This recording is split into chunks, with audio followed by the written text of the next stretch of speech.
chiffre, 43 529 milliards de francs CFA, c'est le montant que le Sénégal a levé sur le marché financier de l'Union économique et monétaire ouest-africaine. Cette opération réussie donc va répondre aux besoins de financement des nouvelles politiques des autorités. Avis des économistes sur la question avec Alamine Senghor.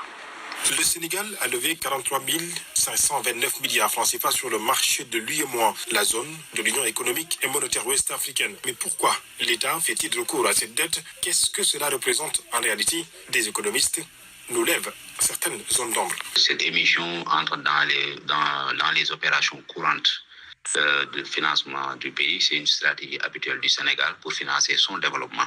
Et l'objet de cette levée a été vraiment pour financer des dépenses publiques dans les secteurs prioritaires.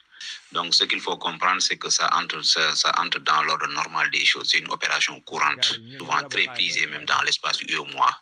Donc, ça permet plus ou moins de faire face à un besoin réel, un besoin ponctuel de trésorerie. Cela s'inscrit dans une stratégie de financement du déficit budgétaire déjà préoccupant. Dans un contexte de surendettement croissant et de déficit public important, les fonds levés serviront à financer des dépenses publiques dans des secteurs prioritaires comme l'éducation, la santé et les infrastructures. Une stratégie habituelle qu'utilise l'État en cas de besoins financiers. En effet, l'année précédente, 2024, le pays avait déjà levé 29,529 milliards en octobre et 40,139 milliards en juin. Une stratégie qui, selon notre interlocuteur, permet davantage d'impulser l'économie sénégalaise pour faire face aux urgences présentes. C'est des opérations auxquelles les pays de l'UEMOA s'adonnent quand même pour financer leur développement. C'est des opérations courantes, une stratégie vraiment habituelle. Cette levée ne peut pas avoir d'impact négatif à l'économie. Au contraire, elle permet d'impulser quand même une nouvelle dynamique dans l'économie parce que c'est des dépenses prioritaires auxquelles il faut faire face. Donc, faire la levée de ces fonds-là pour financer ces dépenses quand même permet de réaliser ces dépenses prioritaires.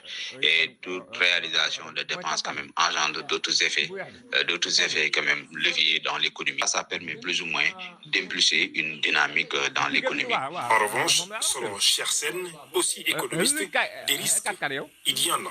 Cela soulève plusieurs questions et risques majeurs. Je m'explique. Ça peut aggraver le fardeau de la dette. Nous sommes actuellement à 80% du PIB. Nous avons un taux d'endettement très élevé. Une nouvelle levée de fonds augmente la pression des finances publiques. Autrement dit, la hausse du coût du service de la dette.